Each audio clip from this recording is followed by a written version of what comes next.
권사님 가정에서 범사에 감사 정주영 청년, 범사에 감사 박세롬 집사님 마음의 소원임을 성경금 드립니다. 살아계신 하나님 아버지, 주님 앞에 나와 예배 드릴 수 있는 특권 주신 것도 너무나 감사한데 베풀어 주신 은혜를 잊지 않고 기억하여 감사와 믿음의 고백으로 예물을 드릴 수 있도록 은혜를 베풀어 주시고 인도해 주셔서 감사합니다. 우리가 가진 모든 것이 주께로부터 왔음을 고백하며 기쁨과 감사함으로 드립니다. 이 예물이 사용되는 곳곳마다 하나님 나라가 확장되고 복음이 전파되며 주님의 사랑이 증거되게 하여 주옵소서.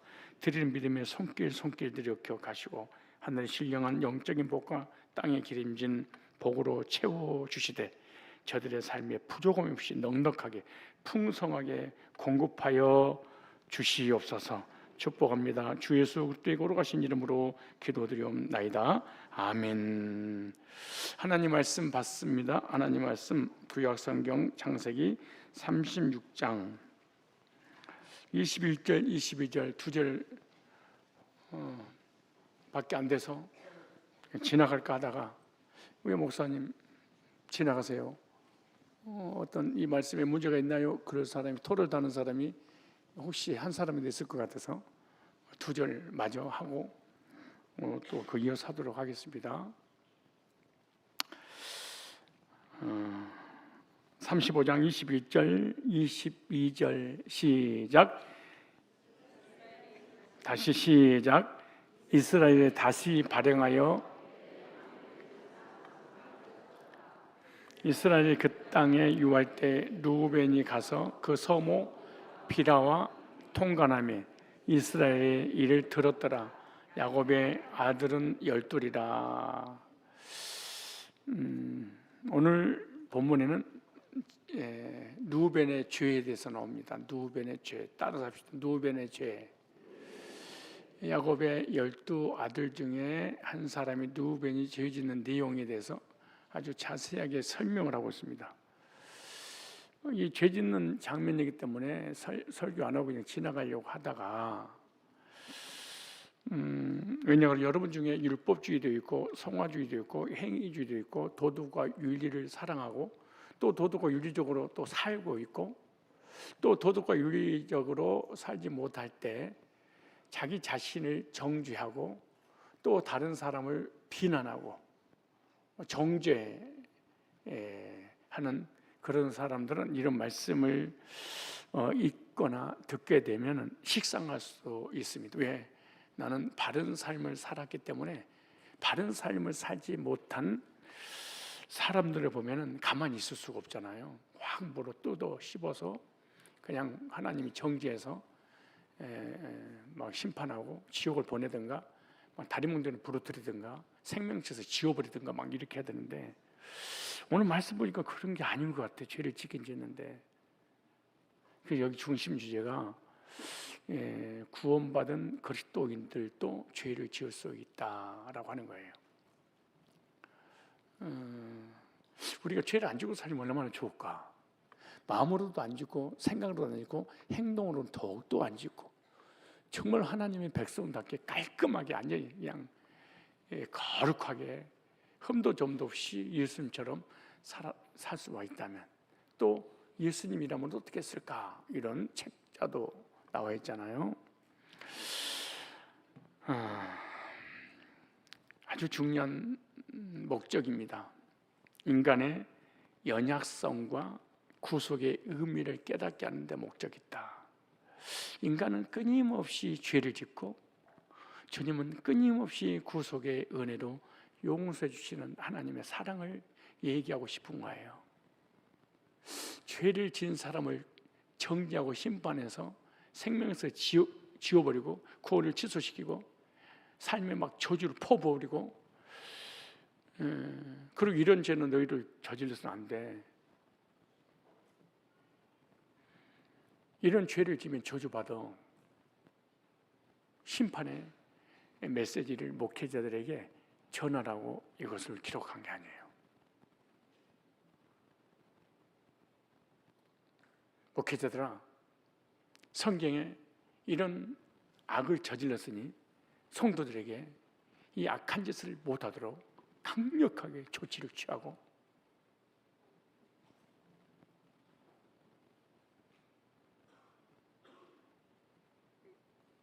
바른 삶을 살도록 도덕과 윤리적으로 깨끗하게 살아야 된다. 아니면 하나님 앞에 저주를 받고 구원까지도 취소될 수 있다. 이렇게 가르치라고 본문을 기록한 게 아니고 이런 죄인인데 하나님이 사랑하셔서 끝까지 버리지 아니하시고 용서하신 하나님을 소개하고 싶은 거야. 벌써 기분 나쁘죠? 물고 뜯고 씹어 버려야 되는데 어떻게 이럴 수가 있을까? 누베는 이스라엘 장자입니다. 야곱의 장자. 그리고 이스라엘 12지파 중에 하나입니다. 구약은 모형도입니다. 신약은 실체죠. 오늘의 이스라엘은 육적 이스라엘이고 그리스도 안에서 거듭나 구원받은 사람을 영적 이스라엘 이렇게 말합니다. 즉 그리스도 예수 안에서 구원받은 성도를 의미할 때 이스라엘 이렇게 표현한 이걸 영적 이스라엘. 그런데 오늘 본문에 영적 이스라엘의 모형도인 그림자인 육적 이스라엘인 누벤이 큰 죄, 그냥 죄를 짓는 것이 아니라 파렴치한 인간으로 상상할 수도 없는 불신자도 이런 죄를 짓지 않죠. 큰 죄를 범했습니다. 그래서 큰 범죄한 누벤의 죄입니다. 오늘 35장 22절 볼까요? 시작. 이스라엘이 그 땅에 유할 때 누벤이 가서 그 소모 비라와 통관하며 이스라엘이 이를 들었더라.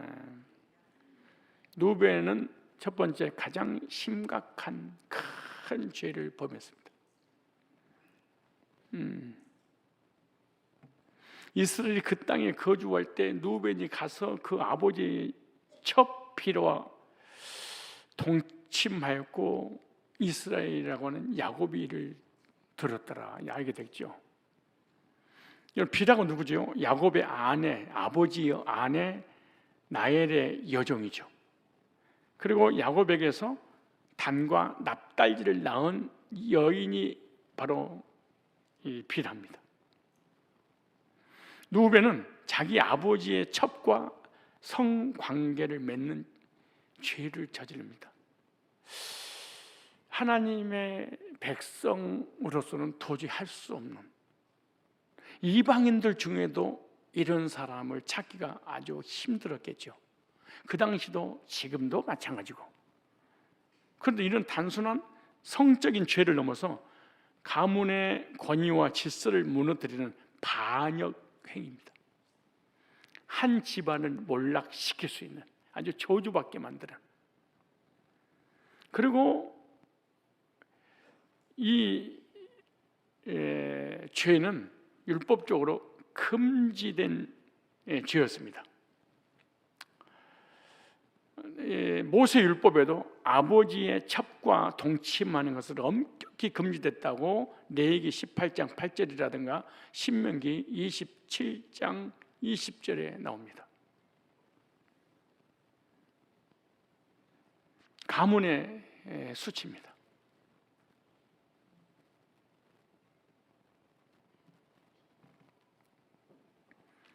누벤은 야곱의 장자였지만 이 사건으로 인해서 장자의 권리가 빼앗기게 됩니다.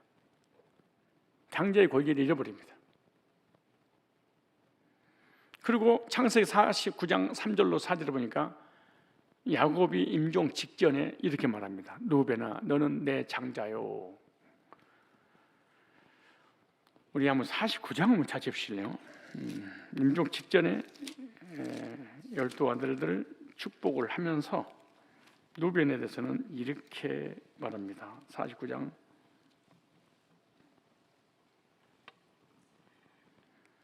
야곱이 그 아들들을 불러 이르되 너희는 모이라. 너희의 후일에 당할 일을 내가 너희에게 이르리라. 너희는 모여 들으라. 야곱의 아들들아, 너희 아비 이스라엘에게 들을지어다. 루벤아, 너는 내 장자요, 내 능력이요, 나의 기력의 시작이라. 유광이 초등하고 권능이 탁월하다마는 대단한 능력을 가진 자입니다. 모든 면에서. 근데 이렇게 말해요. 물에 끓음 같았은즉 너는 탁월치 못하리니 네가 아비의 침상에 올라 더럽혔습니다. 그가 내 침상에 올랐었도다. 아버지 침상을 더럽힌 누벤입니다. 누벤의 범죄를 아버지가 아주 자세히 알고 이렇게 말합니다.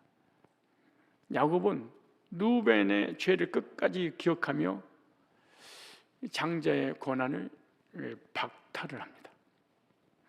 물에 끓음 같도다, 이런 말은 누벤의 충동적이고 제어되지 못한 성품을 지적하는 거예요. 즉흥적이고 충동적이고 절제하지 못한 성품을 가졌어요. 그리고 이 장자의 축복이 요셉에게로 이양됐다고 역대상 5장 1절로 2절에 장자의 명분은 요셉에게 돌아갔고, 그렇게 말합니다. 그리고 누벤 지파는 이걸로 인해서 이스라엘 역사 속에서 두드러지지 않고 점점점 중심에서 사라지기 시작하죠. 그리고 출애굽 이후 광야 생활과 가나안 정복기에도 누벤 지파는 중요한 역할도 하지도 못합니다. 누벤의 죄는 단순한 개인적 타락이 아니라 가문과 민족 전체 질서를 흔드는 중대한 범죄를 저지릅니다. 그리고 그 결과 그 장자의 축복과 권위를 상실하게 되고 성경은 이걸 경고를 하고 있는 거죠. 뭐 때문에요? 그의 서모 비라와 통관한 죄입니다. 서모 비라를 범했습니다. 나엘의 여종이고 납다이의 단의 어머니예요. 가족들의 동생들의 어머니예요. 가장 인간으로서 저지르지 말아야 될 심각한 불륜을 저질렀습니다. 그리고 이스라엘 백성들에 있어서는 절대로 해서는 안 되는, 얼마나 심각했으면 야곱에게 알려졌고 야곱의 마지막 운명 직전에 이걸 기억하고 있다가 못된 성품을 지적까지 했겠습니까? 그러니까 야곱에게 큰 고통을, 아버지에게 큰 고통을 주는 죄악입니다. 그리고 이스라엘 백성들이 수치였다. 두 번째, 이걸 통해서 뭘 우리가 알 수 있느냐? 이스라엘도 죄를 지을 수 있다라고 하는 거예요. 누벤은 이스라엘 12지파 중 하나였습니다. 그러니까 누벤은 야곱의 장자며 이스라엘 지파장이었는데, 이스라엘 지파는 신약에 하나님의 거룩한 성도를 의미하는 겁니다. 거듭난 백성. 그러니까 하나님의 백성인 이스라엘도 문제가 있었다, 그 말이에요. 하나님의 선택한 12지파 장의 수장도 문제를 일으켰어요. 무슨 말이냐? 죄인들의 모임에는 언제나 문제가 있을 수 있다.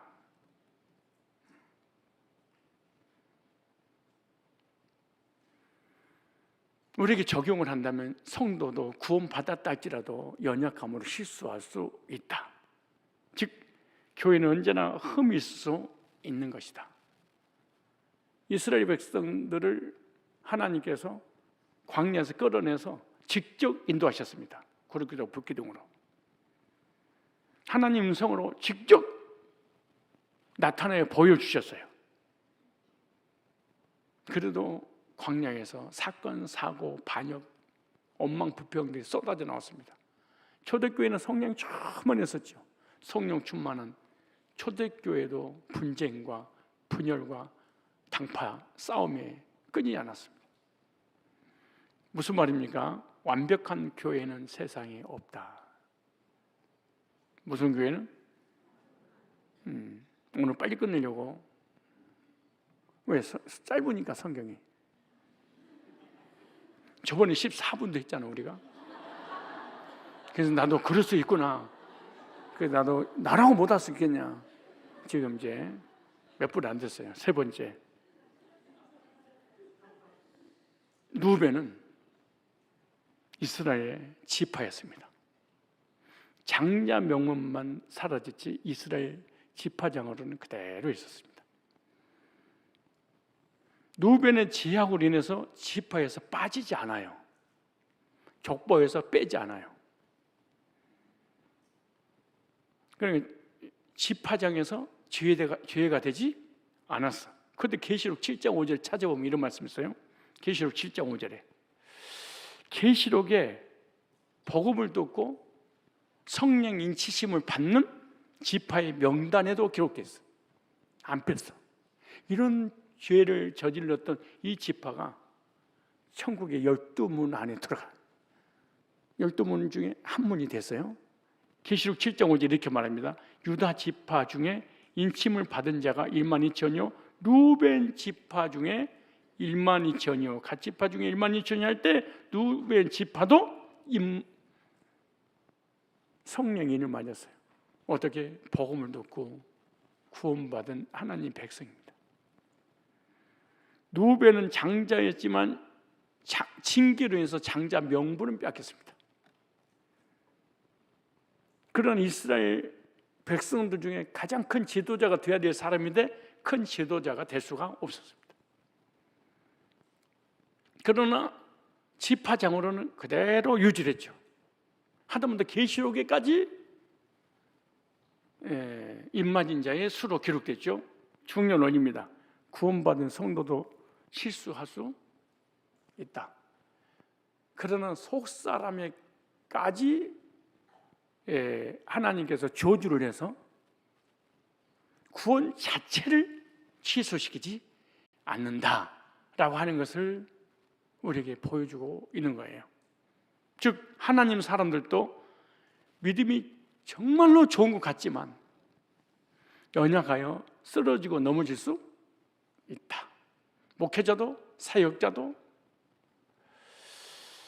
그리고 새벽마다 기도하고 부르짖는 우리 장로님들 권사님들도 그리고 저 장로님과 권사님은 절대로 욕심도 없고 믿음이 흔들리지도 않고 죄도 안 짓고 완벽하게 살아갈 수 있는 사람이라고 오해할 정도로 그러나 한순간에 시험이 오고 죄를 짓고 넘어질 수 있다는 거예요. 하나님께서 창세기 1장 2장에 보면은 아담을 불완전하게 창조한 게 아니에요. 완벽하게 창조했습니다.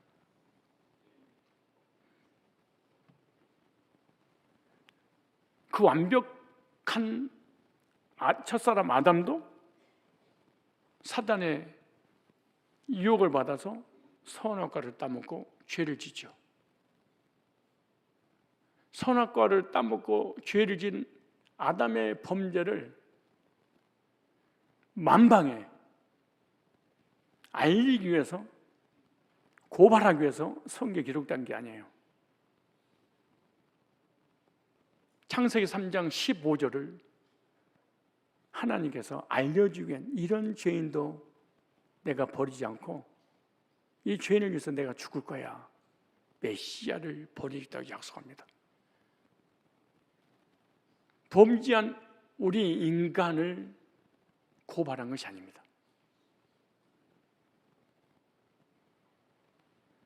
그럼에도 불구하고 구속해 주시는 하나님의 사랑. 믿음의 조상 아브람도 하나님께 불순종한 죄인이었습니다. 끝까지 아브람을 포기하지 아니하시고 하나님의 사랑으로 이끄시는 성경은 아브라함의 불순종을 폭로한 게 아닙니다. 이런 불순종한 믿음의 조상 아브라함도 끝까지 하나님이 뭐하셨다? 사랑하셔서 책임지시는 하나님의 사랑을 알려주고 싶은 하나님의 마음입니다. 이게. 성령 충만한 하나님의 사람이라고 성경에 표현했는데 다윗입니다. 다윗은 하나님 없이는 못 살고 하나님만 있으면 천하를 다 가질 수 있는 그런 사람입니다. 하나님만 있으면 됩니다. 그 사람. 그리고 하나님의 사랑을 못 받았죠. 근데 옥상에 올라가서 아래를 내려다보니 어떤 여인이 목욕하고 있는 그 모습 보고 눈깔이 뒤집어져 가지고 그 신랑을 죽이고 범죄하는 엄청난 죄악에 빠졌습니다. 성경은 다윗의 성공담보다 타락 이야기를 상세하게 성경 기록합니다. 신기하잖아요. 얼마든지 하나님이 숙일 수 있잖아. 왜? 성경은 거룩한 책이고 거룩하신 하나님이고 거룩하신 하나님께서 거룩한 하나님 백성을 창조하시고 인도하시고 천국으로 인도하시는 하나님의 좋은 것들, 우리의 좋은 것들만 성경 기록해놔야 돼. 성경은 진리의 말씀이라는 것을 분명하게 가르쳐 주기 위해서 다윗의 성공담보다도 죄악된 다윗의 모습을 성경은 자세히 기록하고 있습니다. 다윗이 어떻게 전쟁에서 승리할 수 있었는지를 가르쳐 주는 것 동시에 믿음의 사람일지라도 믿지 않는 사람과 다를 바 없단다. 왜냐? 육신이 있다는 것을 가르쳐 주고 있는 거예요.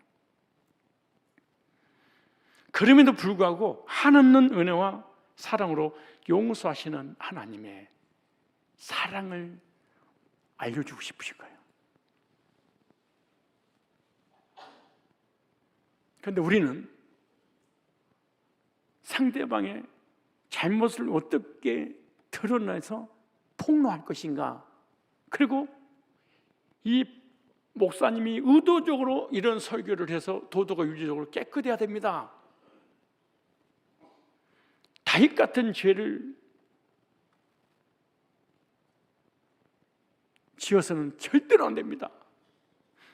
하나님 의도하고 전혀 관계없이 설교를 하고 맙니다. 다윗은 이런 파렴치한 죄를 짓고 난 다음에 하나님의 사랑을 이렇게 노래합니다. 벌레요. 시편 한번 찾아보세요. 시편 103편 1절입니다. 시편 103편 1절에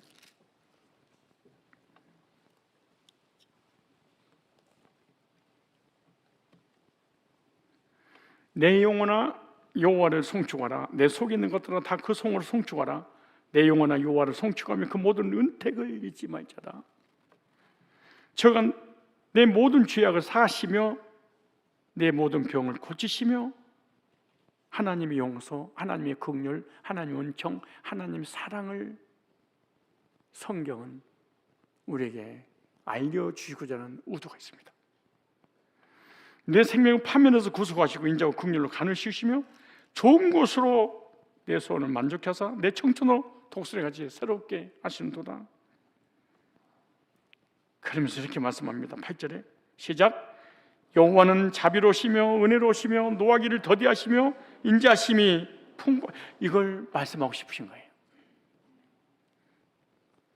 하나님은 의인을 사랑하는 것이 아니라 죄인을 사랑하시는 끝없는 하나님의 사랑을 성경에 보여주고 싶으신 거예요. 그래서 죄악들을 낱낱이 기록하고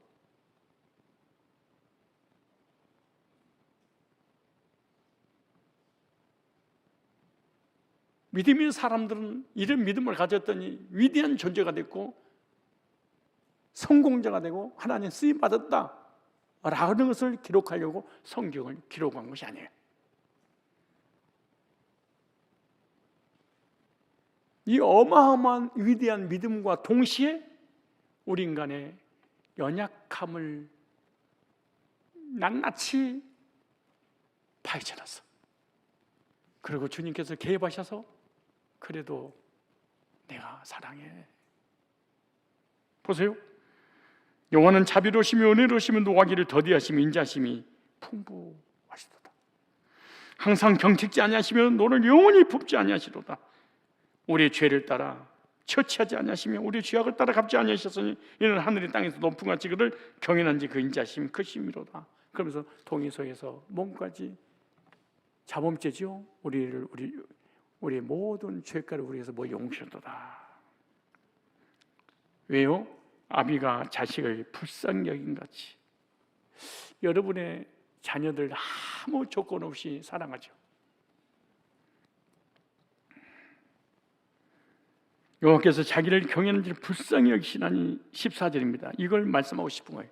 이는 저가 우리의 체질을 아시며 연약한 존재임을 아시며 우리가 무너지고 깨어지는 연약한 질그심을 알아요.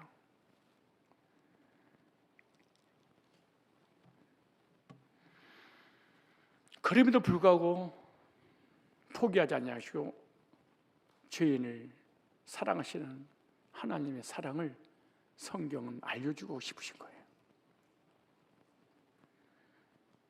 여러분, 이스라엘 백성들의 200만 명을 출애굽시켰고 홍해를 가르고 반석에서 물을 내는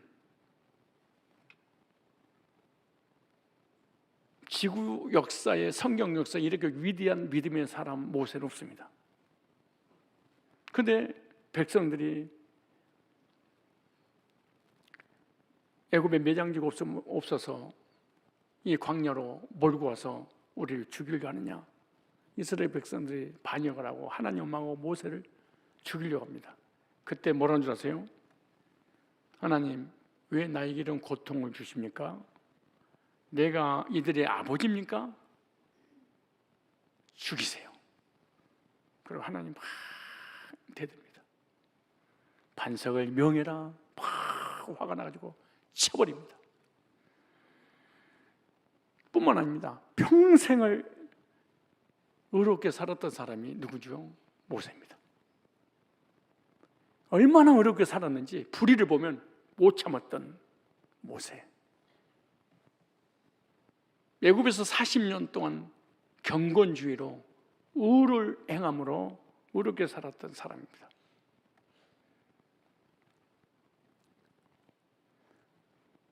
그리고 이스라엘 백성들을 애굽 사람을 괴롭히니까 좌우를 살피서 아무도 보고 있지 않는구나 라는 걸 알고 돌로 쳐서 애굽 사람을 죽여버렸습니다. 그것이 바로 왕에게 들어가자 죽게 되구나.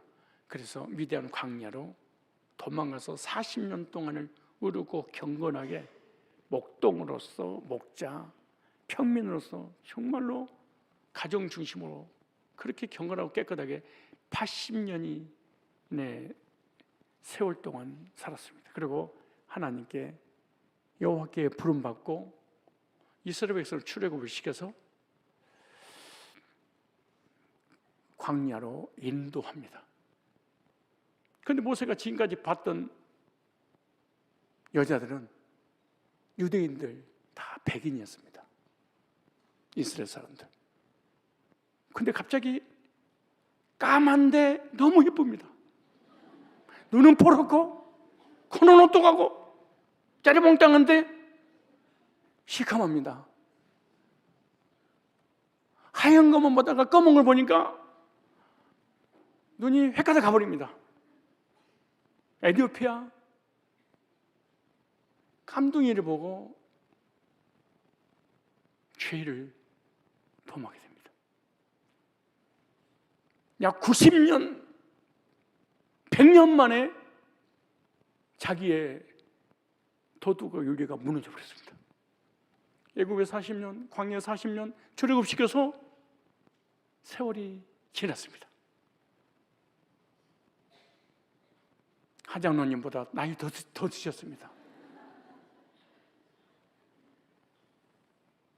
그 연세 드신 지팡이 의지할 것이 없어 너가 들고 있는 그 뭐냐? 지팡이입니다. 다리도 걷질 못해서 이게 지팡이도 흔들려. 그런데 그 흔드는 지팡이로 쓰러지기 직전에 깜둥이를 보는 순간에 가버립니다. 참. 모세는 이스라엘 백성들 애굽에서 출애굽시킨 영웅입니다. 그때나 지금은 이런 영웅이에요. 이수지 장군 같은 사람이지. 성경은 영웅담, 성공담만 기록한 책이 아닙니다. 하나님이 있더니 성공했어, 출세했어, 지도자로 리더적으로 세웠어. 이걸 성경은 얘기하고 싶은 게 아니에요. 예수 잘 믿었더니 복 받았어. 예수 잘 믿었더니 성공했어. 새벽마다 기도하고 부르짖었더니 하나님 응답했어. 예수 잘 믿으면 성공하고 출세. 여러분도 죄지지 말고 예수 잘 믿으면 세상에서 머리가 되고 꼬리가 되지 않아. 위 있고 밑에 있지 않아. 나가도 들어가도 복을 받아. 머리가 되고 꼬리는 되지 않아. 위에만 있는 거야. 이렇게 설교하라고 성경은 기록한 게 아니야. 모세처럼 악한 짓을 하면 안 된다. 저주받는다. 멸망받는다. 이것을 기록한 책이 아니라 허물 많은 모세 같은 죄인도 하나님이 사랑하셔서 용서하셨단다. 이 말씀을, 하나님 마음을 우리들에게 알려주고 싶은 거야.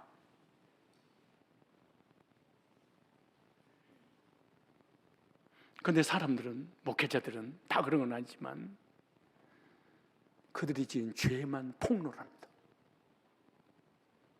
여러분, 이런 악한 죄를 저지서는 안 됩니다. 그리고 하나님 마음은 전달되지 않습니다. 하나님의 긍휼과 자비와 한없는 그 용서 전달하지 않습니다. 그리고 회개를 촉구합니다.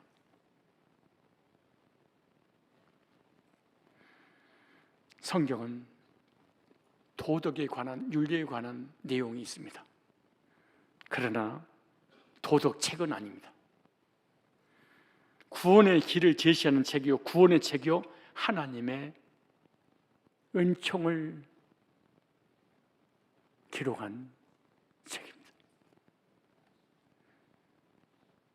요나, 하나님의 아미떼 아들 요나에게 여호와의 말씀이 임하니라 가로사대 니느웨 가서 그들을 심판한다고 전해라. 안 가겠습니다. 다시스로 갔어요. 풍랑을 만났어요. 고난이 왔어요. 억질로 고기가 토해하는 바람에 니느웨에 도착했어요. 그리고 회개를 외쳤어. 그들이 회개하고 돌이킨 거예요.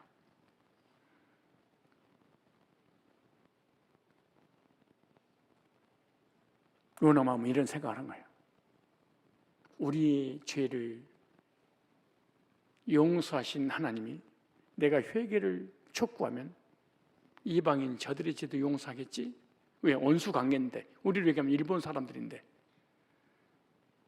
그래서 가지 않으려고 하다가 어쩔 수 없어 가서 전해놓고 저주로 받는가 안 받는가 보자고 칡농쿨 그늘 밑에서 지켜보고 있었어.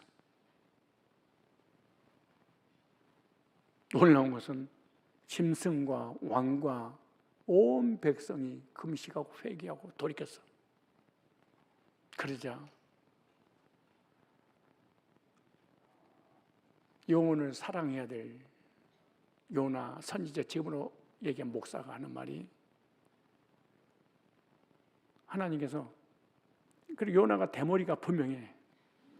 왜 대머리냐? 햇빛이 내리쬐니까 뜨거워. 뜨거우니까 그늘 밑으로 들어가거든. 그러니까 하나님께서 벌레를 통하여 그 풀을 다 갉아먹어 만듭니다. 그때 한참 시원한 날이었는데 갑자기 데펴졌어, 머리가. 그래서 쳐다봤더니 벌레가 와서 다 먹어버렸어. 그래서 하나님을 향해서 막 죽여달라고 막. 참 하나님 사람의 특징이 기도 제목이 죽여달라는 거야. 우리 하장님도 삶이 안 풀리니까 죽여달라는 거야. 하나님 죽여주세요. 막. 하나님이 못 죽이게 뭐가 있어.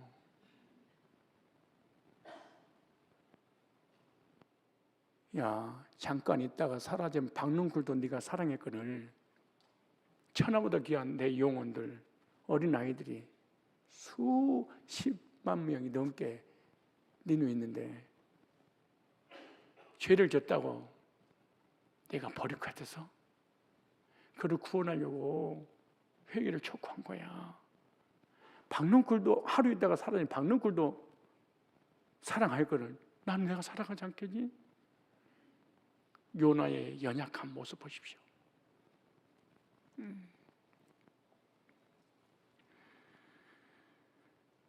엘리야도 마찬가지예요. 불을 하늘에서 내리고 비를 내리게 하고 멈추기도 하고 바알 선지자 450대 1, 850대 1하고 싸워서 이겼습니다. 이런 영웅이 어디 있어요? 근데 이세벨이 죽이려고 하자 엘리야는 무서워서 도망쳐서 노뎀나무, 그늘도 아니야, 앙상한 나무거든. 가지 앙상해요. 광야에 거기 앉아서 하나님, 나 사는 것보다 죽는 것이 낫습니다. 죽여달래. 하나님이 종들의 기도 제목이 죽여주십시오. 베드로 다 부인한다 할지라도 나는 주님 부인하지 않을 거예요. 다 부인하지 않는데 지 혼자만 부인해버렸어. 그리고 부인하지 않는 아이들, 제자들 설득시켜가지고 고기 잡으러 가버려요. 성령 처음 왔던 신약에 바울과 베드로, 바나바와 바울, 선교지에 가서 싸웠어. 아니, 국내에서 싸우는 것도 아니고 선교하러 갔다가, 한국의 목사님들이 부름받아 나서님은 어디든지 가오리다 그래가지고 외국 나가서 이영마이 타국에서 생명을 걸고 복음 증거하겠다고 하는데 얘기 들어보니까 거의 싸움인데, 불신자하고 싸우고 같은 선교사들끼리 싸우고 시기하고 질투하고, 상식적으로는 도저히 이해가 가지 않습니다. 도대체 이게 정말 하나님의 사람들일까? 한탄이 저절로 납니다. 어떻게 하나님 사람이 이럴 수가 있을까? 그런데 성경은 뭐라고 말씀한 줄 아세요? 이것이 육신을 가지고 있는 약한 인간의 모습이란다. 아무리 믿음이 좋은 사람이라도 죄짓고 흔들리고 절망하고 낙심할 수 있단다.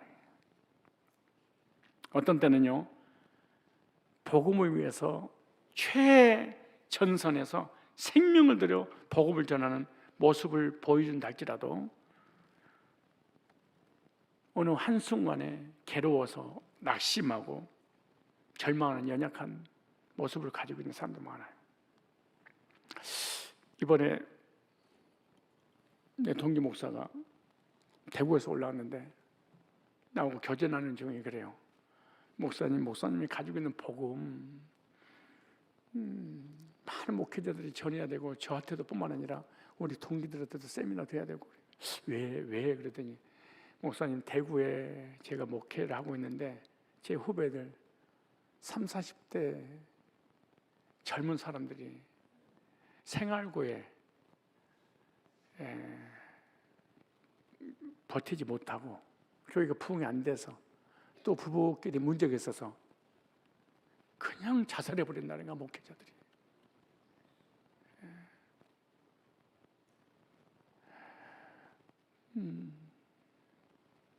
이걸 볼 때 너무나 힘들고 고통스럽다. 그러면서 목사님 전해지는 복음만 가지고 있어도 그런 일 없었을 텐데,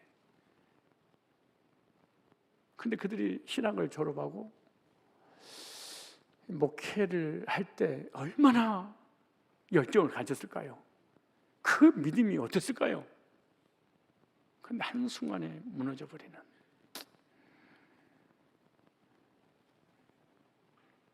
타락한 인간이 육신의 연약함으로 인해서 속사람과 겉사람이 끊임없는 갈등을 겪으며 살아갈 수 있습니다. 이거는 구원받은 성도만이 가지고 있는 갈등입니다. 구원 안 받아서 갈등을 겪는 것이 아니라 구원 받았기 때문에 갈등을 겪습니다. 우리 로마서 7장 한번 보실까요? 로마서 7장 한번 봐요.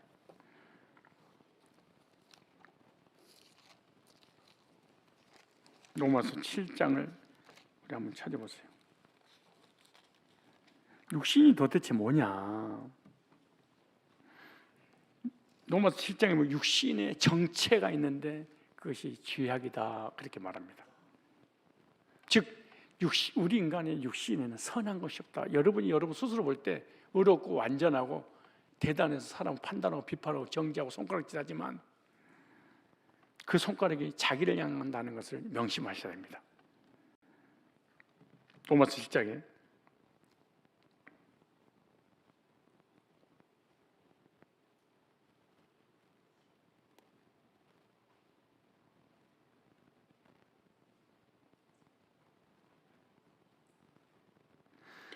5절 볼게요. 5절부터 볼까요? 한번 시작.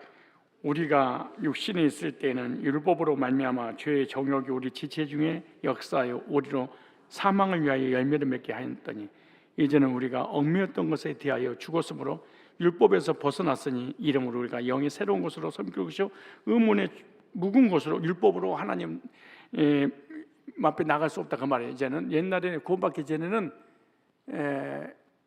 율법을 지켜서 행위로 구원받기 율법주의였는데 복음을 듣고 구원받고 난 다음에는 율법을 가지고 하나님 앞에 나가는 것이 아니라 새로운 법으로 새 계명으로 하나님께 나간다면서 이렇게 말해요. 그러니 우리가 무슨 말이에요? 율법이 죄냐? 율법은 죄냐 아니야. 율법을 지키지 못한 내가 잘못한 거예요. 그럴 수 없는 율법으로 말미암고 내가 죄를 알지 못하였으니 곧 율법이 탐내지 말라 하지 아니했다면 내가 탐심을 알지 못하였느니라. 율법은 죄임을 알게 하는 거죠. 그러나 죄가 기회를 타서 계명으로 말미암아 내 속에서 각양 탐심을 이루었나니 죄가 기회를 타서 계명으로 말미암아 이는 법이 없으면 죄가 죽은 것이냐. 전에 법을 깨닫지 못할 땐 내가 살았더니 계명 이름에 죄는 살아나고 난 죽었다 생명 이르게 할 계명이 쭉 얘기하면서 이렇게 말해요. 14절 15절 시작. 우리가 율법은 신령한 줄 알거니와 나는 육신에 속하여 주의 아래 팔렸도다. 나의 행하는 것을 내가 알지 못하노니 곧 원하는 이것은 행하지 아니하고 도리어 미워하는 그것을 함이라.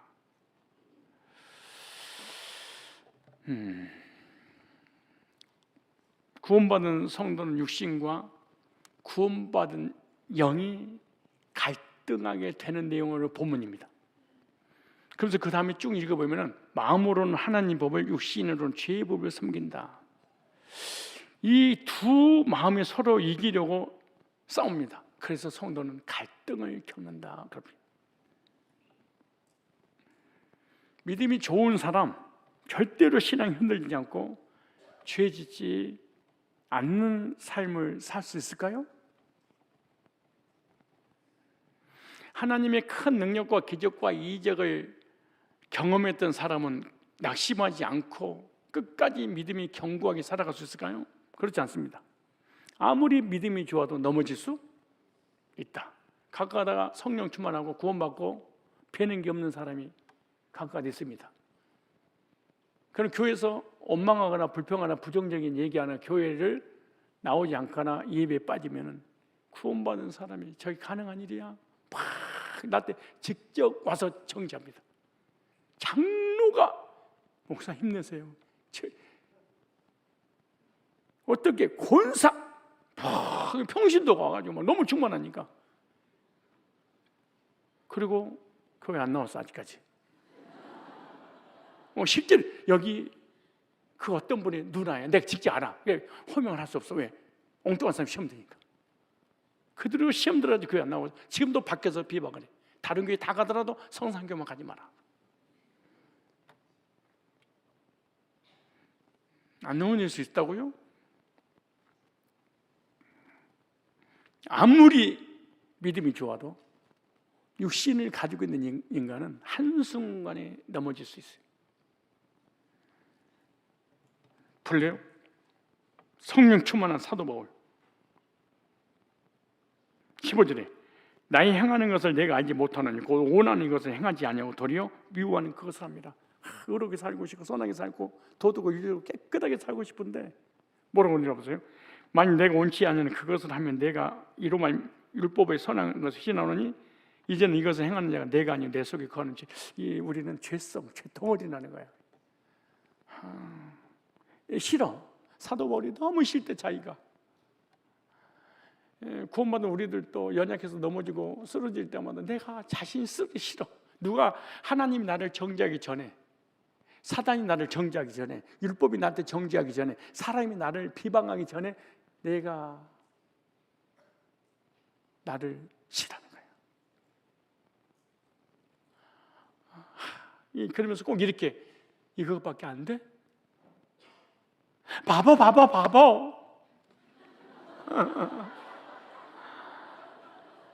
5분 전에 새벽기도 끝나고 왔잖아.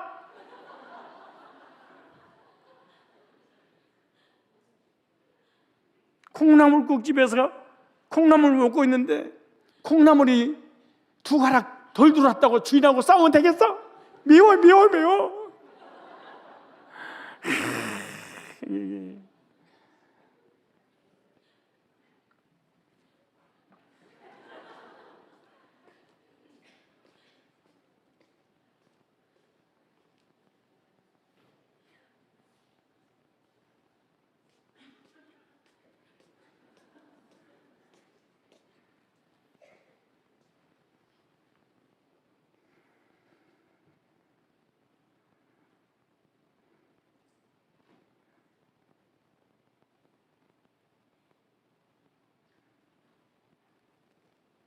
이거 좀 띄워주세요.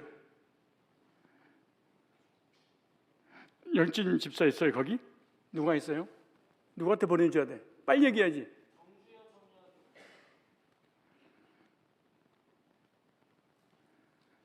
띄워주세요.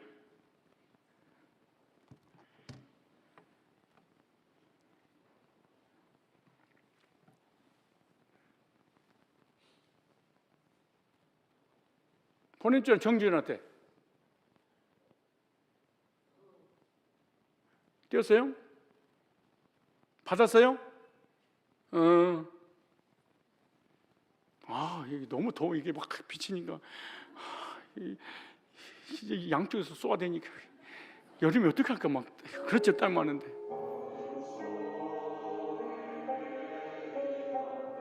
아는 사람 찾으세요. 어제 홍콩명대 총신 신대원에서 찬양하는 거예요.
어제 우리 학교에서 찬양한 곡이에요.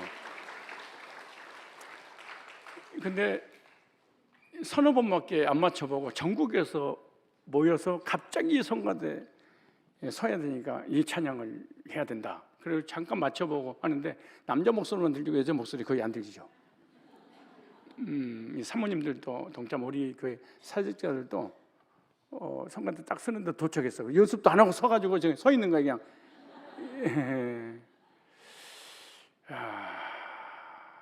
이렇게 은혜로 구원받고 내가 산 것이 아니고 주님이 사십니다. 막 이렇게 믿음으로 고백하고 찬양을 했던 분들이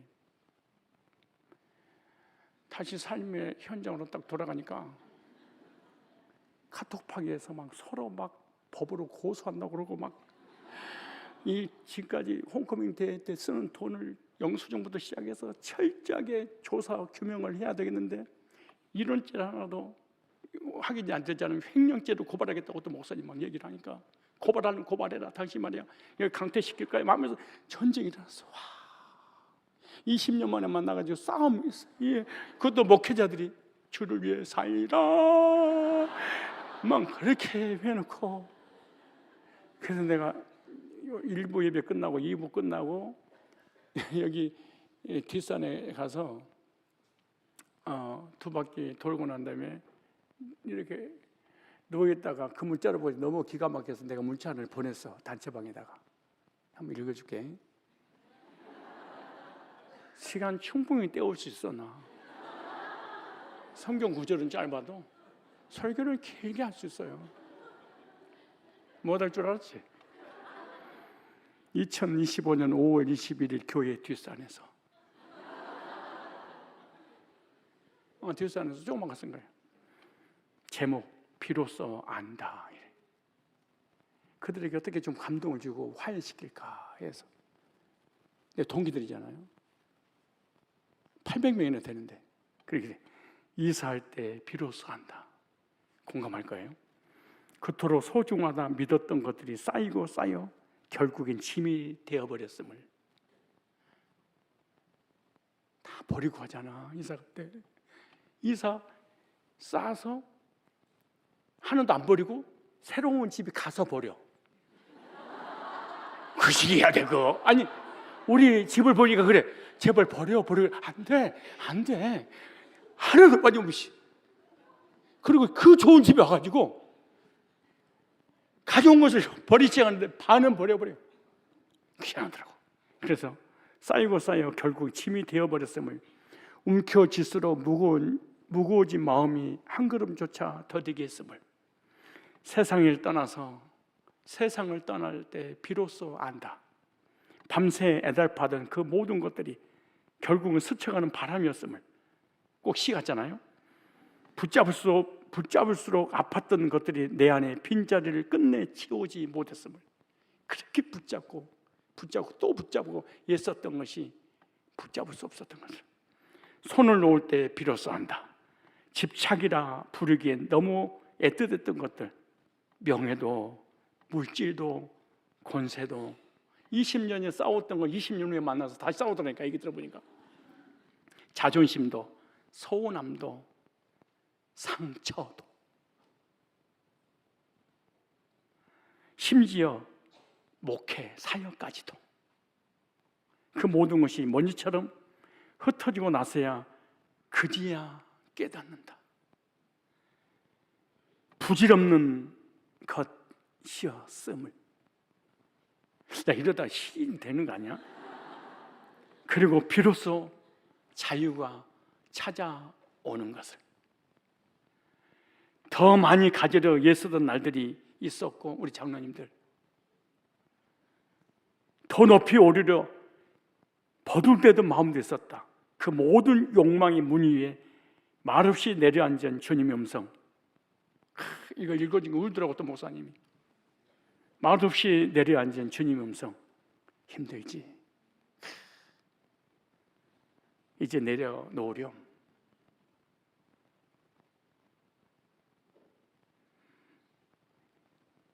이제는 날마다 이 땅이 아닌 저 하늘나라를 소망의 눈으로 바라보며 붙드는 삶이 아니라 놓는 믿음으로 영원한 집을 준비하며 천망지망 하늘을 바라보며 세상을 잊게 되기를.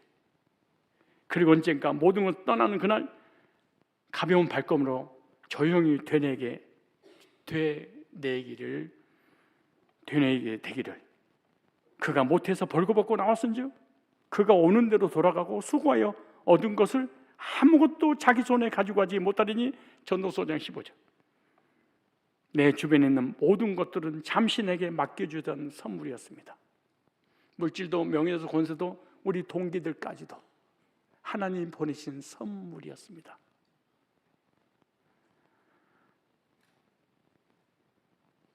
마지막, 영원히 가질 수 없는 것은 결코 내 것이 아닙니다. 어떤 목사님한테 보내주니까 전화로 막 울어버려. 총신 교수님, 동기 교수한테 보내줬더니 이거 단체방에 다 올려주면 안 돼요.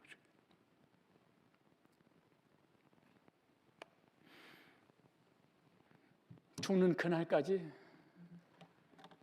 육신과 싸워야 되는 우리의 연약한 모습들이야. 목회자들이 그렇게 기도하고 찬양하고 예배드리고 영혼을 구령하고 하나님의 사랑을 전달하고 하는데 20년 전에 그 감정이 막 싸우고 고소하고 고발한다고 그러고 막 이런 일이 벌어지는 거야.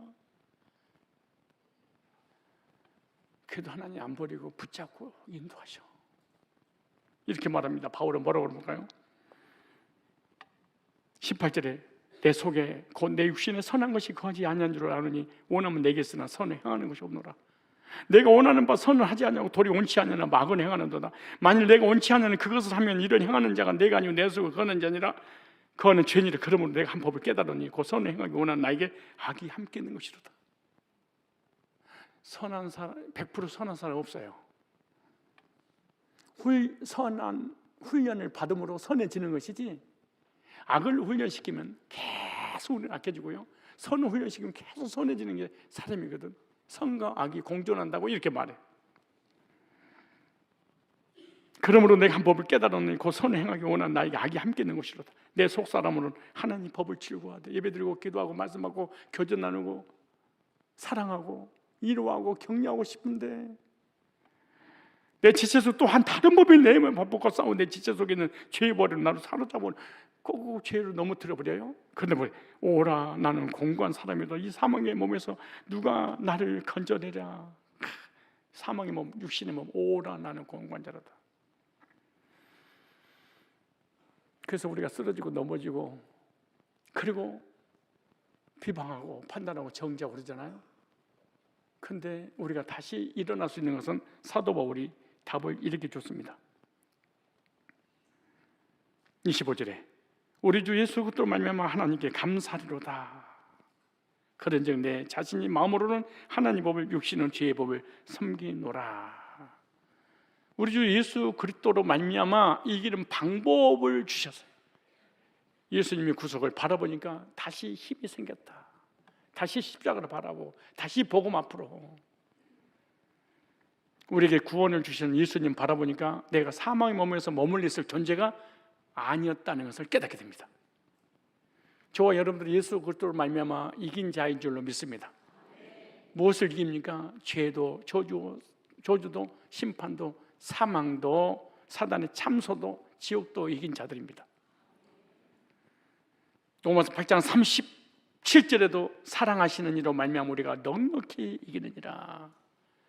허물투성인 인간의 죄를 끝까지 삭제하시고 용서하시는 구속의 사랑을 오늘 본문을 통해서 우리에게 보여주고 있습니다. 야고보서 3장 1절에 형제 여러분은 저마다 선생이 되려고 하지 마십시오. 여러분도 알다시피 우리 가르치는 사람은 다 엄한 심판을 받게 됩니다. 우리 모두 실수하는 일이 많습니다. 말에 실수가 없는 사람은 온몸을 잘 다스리는 완전한 사람입니다. 불완전한 연약성을 가진 인간이라고 얘기하고 있습니다. 인간의 연약성과 끊임없이 용서하시는 구속의 의미를 하나님 우리에게 알려주고 싶으신 거예요. 성경은 우리 인간의 도덕이나 윤리나 의로움이나 하나님을 잘 믿었더니 위대한 인물을 만들어 주셨다, 복을 주셨다 알리는 책이 아닙니다. 그런 것도 있습니다. 그러나 그것을 꼭 하나님 믿으면 복받고 성공하고 위대한 인물로 하나님 세운다? 부인할 수 없습니다. 그러나 허물 많은 죄인들을 용서하시는 한없는 하나님의 사랑과 구속의 은혜로 연약한 죄인들을 끝까지 추적하셔서 포기하지 않으시는 하나님의 은혜를 성경은 기록하고 우리에게 알려주고 싶으신 겁니다. 결론입니다. 연약해서 죄를 지어서 징계는 있을 수 있지만, 뭔 있어요? 징계는 있을 수 있지만, 루벤의 장자 명분이라고 하는 징계가 있어서 빼앗겼지만 12 지파장으로서의 지파장은 하나님이 거둬가지 않았습니다. 시편 89편 30절에도 징계는 있을지라도 구원은 절대로 취소되지 않을 거야. 한 번 내가 언약을 맺었으니 너희들이 범죄하면 내가 지팡이와 막대기로 너희들의 삶을 육신은 징계를 하지만은 끝까지 너를 택한 내가 포기하지 않는다. 성경 66권은 우리에게 하나님 마음을 알려주고 싶어서 성경을 기록해 놓으신 것입니다. 기도하겠습니다. 사랑과 은혜가 풍성하신 하나님 아버지, 오늘 말씀을 통해 인간의 연약함과 하나님의 크신 사랑과 은혜를 다시금 깨닫게 해주셔서 감사합니다. 장자 루벤이 가문의 질서를 무너뜨리는 큰 죄를 범하였으나 주님은 그를 완전히 버리지 않으시고 그 이름을 이스라엘 12지파 가운데 남겨두셨음을 말씀을 통하여 깨닫게 해주셔서 감사합니다. 주님, 저희도 구원받은 성도를 하면서 연약함으로 넘어지고 실수할 때가 많습니다. 입술과 마음으로 죄를 짓고 공동체를 아프게 하며 하나님 뜻에서 벗어날 때가 많이 있었음을 고백합니다. 그럼에도 저희의 죄보다 크신 주님의 사랑과 은혜로 우리를 정죄하지 않으시고 끝까지 붙들어 주시며 회복의 기회를 주시는 하나님께 진심으로 감사와 찬송 올려드립니다. 다윗도 실수했고 베드로도 넘어졌으나 그들을 포기하지 않으시고 다시 일으키셨던 하나님, 우리도 주님의 사랑과 긍휼을 힘입어 다시금 거룩한 삶으로 살아가도록, 다시 복음 앞으로 나올 수 있도록, 다시 복음을 붙잡을 수 있도록 은혜를 주셔서 감사합니다. 교회 안에 실수와 상처가 있을지라도, 연약하여 넘어지고 죄악 가운데 있다 할지라도 비판보다는 용납과 회복의 은혜가 흐르게 하여 주옵시고, 하나님의 자비와 긍휼을 믿고 우리가 받은 구원이 결코 흔들리지 않음을 확신하고 붙잡고 승리하는 이 모습 이대로 하나님 앞에 나아가는 주님의 존귀한 백성들 되게 하옵소서. 주 예수 그리스도의 거룩하신 이름으로 기도드리옵나이다. 아멘. 이제는 우리 주 예수 그리스도의 구속의 은혜와 하나님 아버지 만극하신 사랑하심과 성령님의 인도, 역사, 교제케 하심이, 무한하신 끝없는 하나님의 사랑과 은혜와 긍휼하심을 통해 지금까지 인도하셨고 앞으로 인도하신다는 확신을 가지고 주님 앞에 연약한 이 모습 이대로 더 가까이 나가겠다고 말씀을 통하여 믿음 갖고 돌아가는 존귀한 주의 백성들 머리머리 위에와 저들의 모든 삶의 현장 위에 실시간 영상으로 예배드리는 주의 백성들 위에 이제로부터 영원토록 항상 함께 있을지어다. 아멘. 감사합니다. 찬양합니다.